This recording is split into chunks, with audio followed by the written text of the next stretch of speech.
Alhamdulillahil aliyyil azim, al-kabiril muta'al, dzil azamati wal kibriyai wal jalal, wa ashhadu an la ilaha illallah wahdahu la syarikalah, al-mutafarrid bisifatil kamal, wa ashhadu anna Muhammadan abduhu wa rasuluh sallallahu wa sallama alaihi wa ala sahbi wal al. Para pendengar rahimakumullah, sungguh telah ditegakkan dalam ayat kursi bukti-bukti yang terang, dalil-dalil yang jelas yang menunjukkan tauhid, yang menunjukkan bahwa yang berhak diibadahi hanya Allah yang Maha Esa, lagi Maha Perkasa, bukan selainnya. Penyebutan bukti-bukti tersebut dalam ayat ini datang dengan begitu rapi.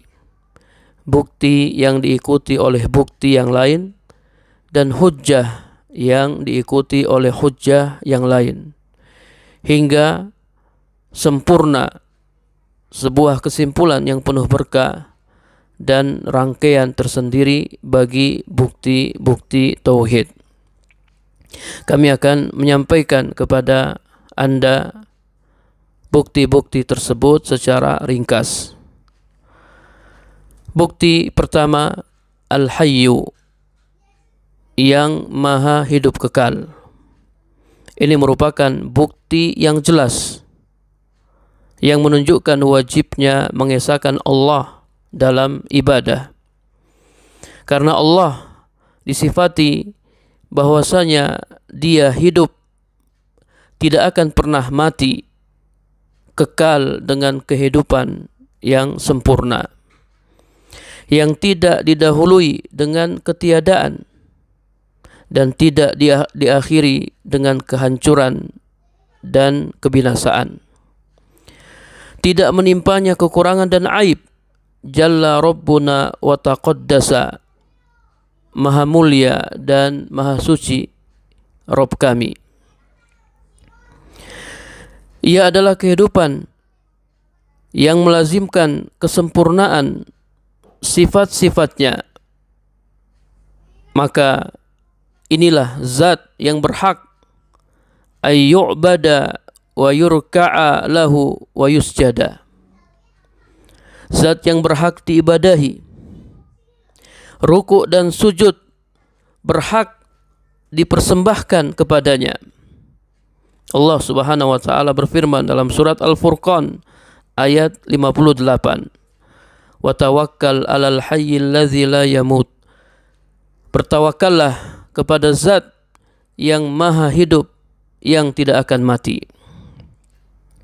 Adapun yang hidup namun akan mati, atau yang sudah mati tidak hidup lagi, atau benda mati yang pada asalnya tidak hidup, faqulu haula la yastahiquna minal ibadati syai'an. Mereka semua tidak berhak, tidak pantas sedikit pun dari ibadah, sebab ibadah adalah hak zat yang maha hidup kekal, yang tidak akan mati. Bukti kedua, Al-Qayyum. Adapun makna Al-Qayyum, Al-Qaimu binafsihi, Al-Muqim li khalqihi, yang terus atau yang berdiri sendiri, mengurus dirinya dan terus menerus mengurus makhluknya. Seluruh sifat-sifat fi'liyah, sifat-sifat yang berhubungan dengan perbuatan Allah Subhanahu wa taala, kembali kepada nama ini, nama Al-Qayyum. Dan nama ini menunjukkan kepada kita kesempurnaan, kekayaan Allah Subhanahu wa taala. Fahuwal qaimu binafsihi. Dia berdiri sendiri, tidak butuh makhluknya, sama sekali tidak butuh makhluknya. Allah berfirman dalam surat Fatir ayat 15, "Ya ayyuhan nasu antumul fuqara'u ilallah wallahu huwal ghaniyul hamid."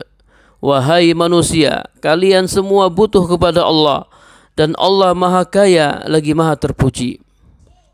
Dalam hadis qudsi disebutkan, innakum lan tablughu naf'i fatanfa'uni wa lan tablughu durri fatadurruni. Sesungguhnya kalian tidak akan dapat memberi manfaat kepadaku sehingga kalian memberi manfaat kepadaku, dan kalian tidak akan dapat menimpakan bahaya kepadaku sehingga kalian dapat membahayakanku. Wa ginahu subhanahu an khalqihi ghaniyun zatiyun la yahtaju ilaihim fi syai'. Tidak butuhnya Allah kepada makhluknya adalah tidak butuh sama sekali. Tidak butuh mereka dari segala sisi. Allah Subhanahu wa ta'ala sama sekali tidak butuh makhluknya. Kemudian nama ini juga, nama Al-Qayyum, menunjukkan kepada kita kesempurnaan, kudrah, kemampuan dan pengaturan Allah Subhanahu wa ta'ala terhadap makhluk-makhluknya. Allah terus-menerus mengurus mereka dengan kemampuannya. Seluruh makhluk butuh kepadanya, tidak bisa lepas darinya walaupun dalam sekejap mata. Ars, kursi, langit, bumi, gunung-gunung, pohon-pohon, manusia dan hewan, seluruhnya butuh kepada Allah Azza wa Jal. Allah berfirman dalam surat Ar-Ra'd ayat 33, afaman huwa qa'imun ala kulli nafsim bima kasabat. Maka apakah Tuhan yang mengatur setiap jiwa terhadap apa yang diusahakannya sama dengan yang tidak demikian sifatnya? Wa ja'alu lillahi syuraka, mereka jadikan sekutu-sekutu bagi Allah. Qul sammuhum, katakanlah, sebutkanlah sifat-sifat mereka. Sebutkanlah sifat-sifat sekutu-sekutu kalian. Adapun sifat sesembahan kami Allah Subhanahu wa ta'ala, Dia mengatur setiap makhluknya. Kemudian dalam surat Fatir ayat 41, Allah Subhanahu wa ta'ala berfirman, innallaha yumsikus samawati wal ar an tazula. Sesungguhnya Allah dialah yang menahan langit dan bumi supaya tidak jatuh, supaya tidak lenyap dan hancur. Wala in zalata in amsakahuma min ahadin min ba'di, jika keduanya jatuh, tidak ada seorang pun yang dapat menahan keduanya selain Allah Subhanahu wa ta'ala. Innahu kana haliman ghafura, sesungguhnya Allah Maha Penyantun lagi Maha Pengampun. Dalam surat Fatir ayat 15, Allah berfirman, ya ayyuhan nas antumul fuqara'u ilallah wallahu huwal ghaniyul hamid. Wahai manusia, kalian semua butuh kepada Allah, dan Allah Maha Kaya lagi Maha Terpuji. Kemudian dalam surat Rum ayat 25, Allah Subhanahu wa ta'ala berfirman, wa min ayatihi an taqumas sama'u wal ar bi amrihi. Dan di antara tanda-tanda kekuasaan Allah, langit dan bumi tegak dengan perintahnya. Ayat-ayat yang semakna dengan ini banyak sekali, yang menunjukkan bahwasanya Allah dialah yang mengurus seluruh makhluknya dan yang mengatur mereka. Dengan ini diketahui bahwa seluruh sifat-sifat fi'liyah, sifat-sifat yang berhubungan dengan perbuatan Allah, seperti menciptakan, memberikan rezeki, memberikan nikmat, menghidupkan, mematikan dan sebagainya, raji'atun ila hadzal ism, kembali kepada nama ini, nama Al-Qayyum. Karena di antara kandungan maknanya adalah Allah mengurus makhluknya dengan menciptakan, memberikan rezeki, menghidupkan, mematikan, dan mengatur. Sebagaimana sifat-sifat zatiyah, sifat-sifat yang berhubungan dengan zat Allah Subhanahu wa taala seperti mendengar, melihat, tangan, ilmu, dan lain-lain, raji'atun ila ismihi al-hayy, kembali kepada namanya al-hayyu. Maka seluruh nama-nama yang indah kembali kepada dua nama ini, al-hayyu al-qayyum. Bahkan sebagian ulama berpendapat bahwasanya kedua nama ini adalah nama Allah yang sangat agung, di mana apabila Allah diseru dengannya, Allah akan mengabulkan. Dan apabila Allah diminta dengannya, maka Allah akan memberi.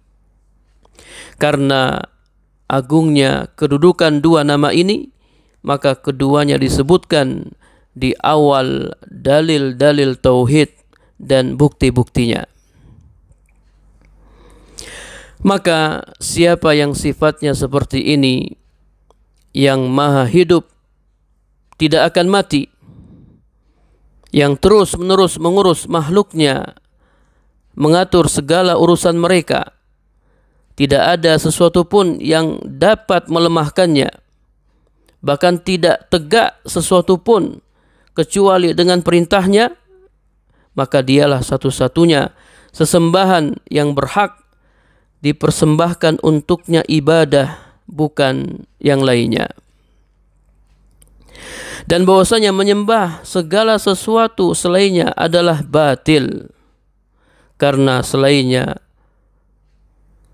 bisa jadi benda mati yang tidak hidup sama sekali,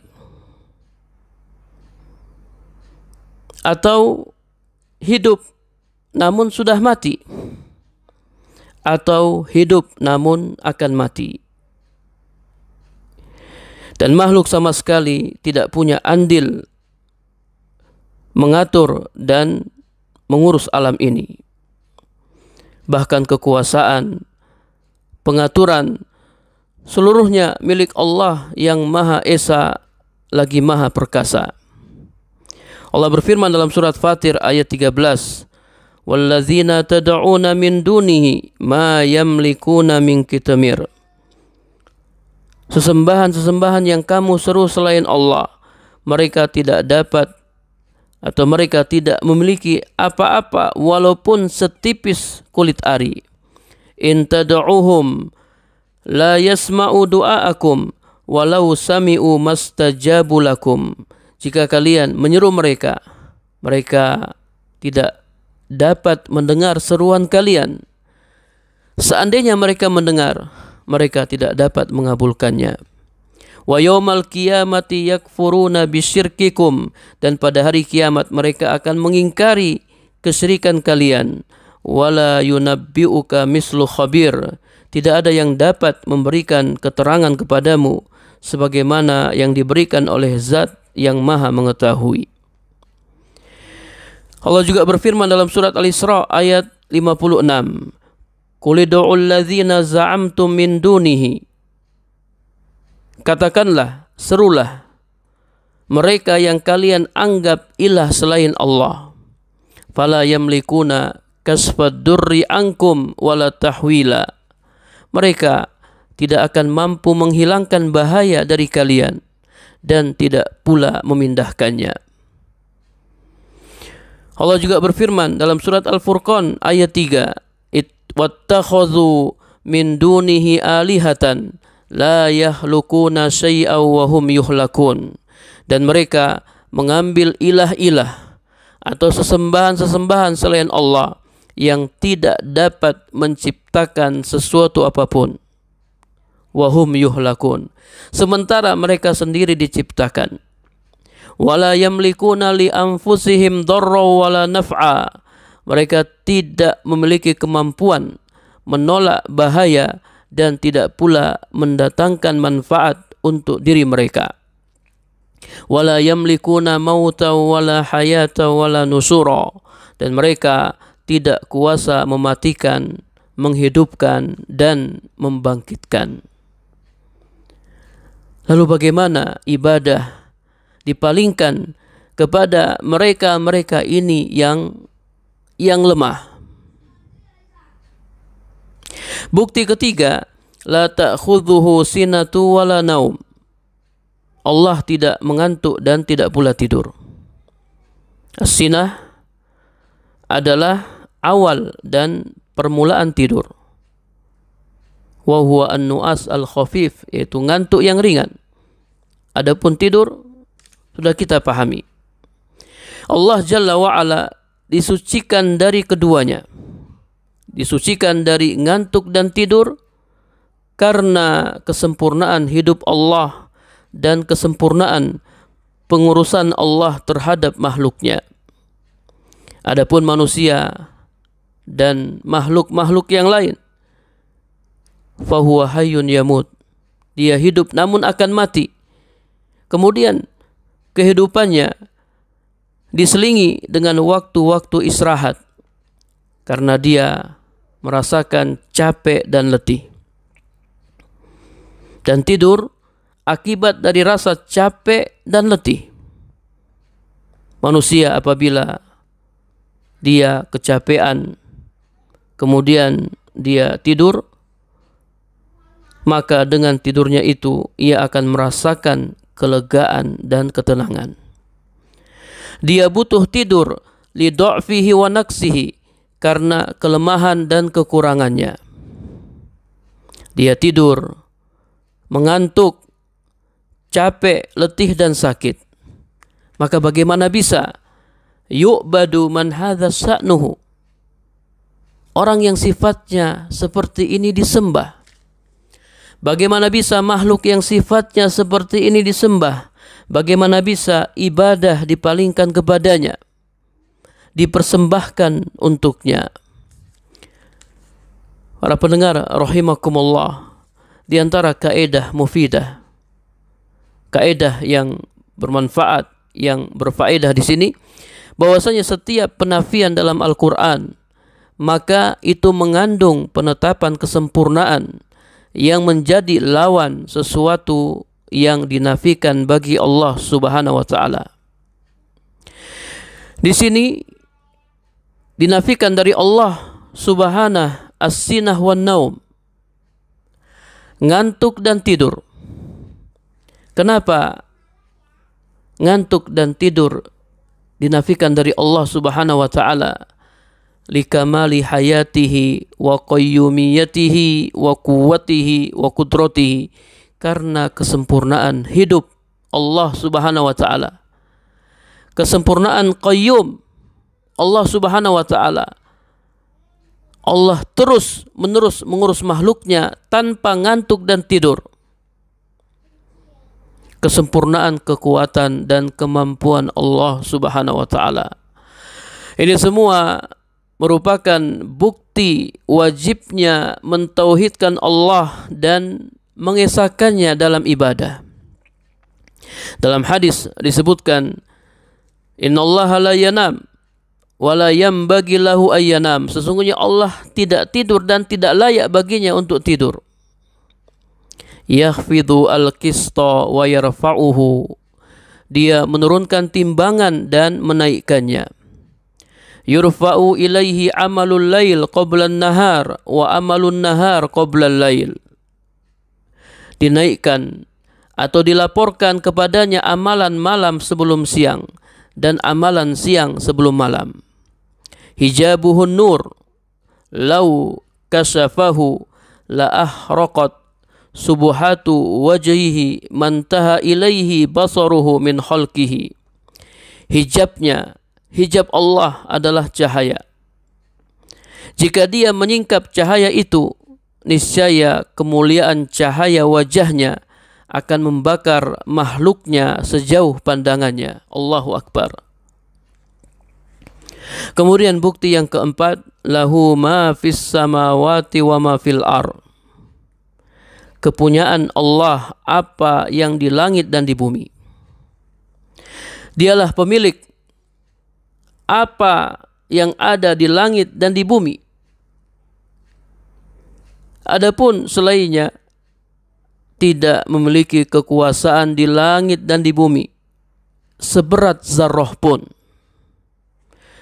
Allah Ta'ala berfirman dalam surat Saba ayat 22, Qul ud'ul ladzina za'amtum min dunihi la yamlikuna misqala dzarratin fis samawati wala fil ar wa ma lahum fihima min syirkin wa ma lahu minhum min zahir. Katakanlah, serulah mereka yang kamu anggap sebagai Tuhan selain Allah. Mereka tidak memiliki kekuasaan seberat zarah pun di langit dan di bumi. Dan mereka tidak mempunyai sesuatu saham pun dalam penciptaan langit dan bumi. Dan sekali-kali tidak ada di antara mereka yang menjadi pembantu bagi Allah Subhanahu wa Ta'ala, yakni mereka tidak memiliki kekuasaan seberat zarah pun dalam bentuk tersendiri. Demikian pula tidak memilikinya dalam bentuk kerjasama. Tidak memilikinya dalam bentuk kerjasama. Dan manusia dalam hidup ini, mereka tidak memiliki apa-apa kecuali apa yang Allah berikan kepadanya. Apa yang kita miliki di dunia ini, itu adalah pemberian Allah Subhanahu wa Ta'ala. Allah berfirman dalam surat Al-Imran ayat 26, Qulillahumma malikal mulki tu'til mulka man tasha wa tanzi'ul mulka mimman tasha wa tu'izzu man tasha wa tudhillu man tasha. Katakanlah, wahai Rabb yang memiliki kerajaan, Engkau memberikan kerajaan kepada siapa saja yang Kau kehendaki. Engkau cabut kerajaan dari siapa saja yang Kau kehendaki.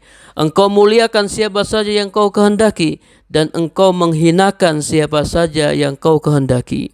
Biyadikal khair, di tangan Engkaulah segala kebaikan.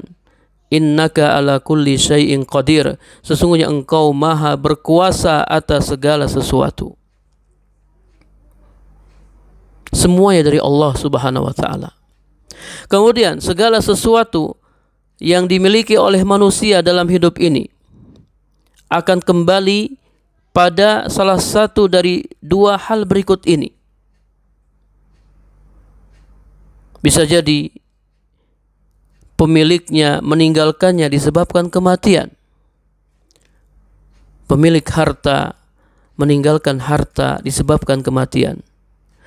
Atau yang kedua, hartanya yang meninggalkannya disebabkan musibah, hama, wabah, dan lain sebagainya. Ka ashabil jannati alladzina aqsamu la yasrimunnaha musbihin.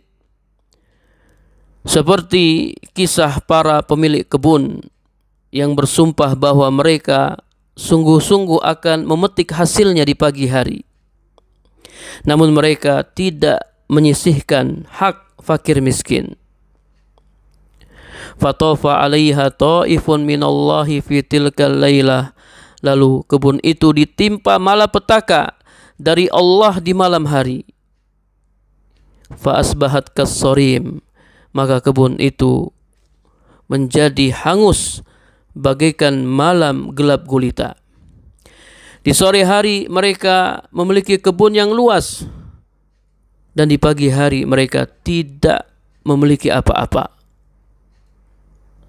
Segala sesuatu yang dimiliki oleh hamba itu dari Allah Subhanahu wa Ta'ala.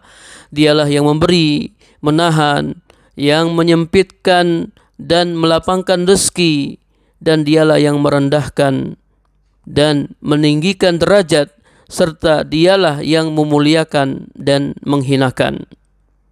Segala urusan dan kekuasaan adalah miliknya. Fahuwa wahdahu al-mustahiqu lil ibadah, maka hanya dia semata yang berhak diibadahi. Hanya dia yang berhak diibadahi, sebab dia adalah raja yang di tangannya hak memberikan, menahan, merendahkan dan meninggikan. Adapun selainnya, la yastahiqu minal ibadati syai'an, tidak berhak sedikit pun, sesuatu pun dari ibadah. Bahkan dia adalah makhluk yang tunduk di bawah kekuasaan rajanya dan di bawah pengaturan penciptanya. Wa man la yamliku fi hadzal qaun wala misqal dzarratin milkan istiqlaliyan la yajuzu ay yusrafa lahu syai'un minal ibadah. Siapa yang tidak memiliki kekuasaan di alam ini seberat zarah pun dalam bentuk kepemilikan yang tersendiri, maka tidak boleh dipalingkan sesuatu pun ibadah kepadanya. Sebab ibadah itu hak Raja yang agung, Pencipta yang maha mulia, Rabb yang mengatur alam ini. La syarikalah, tidak ada sekutu baginya. Walhamdulillahi rabbil alamin.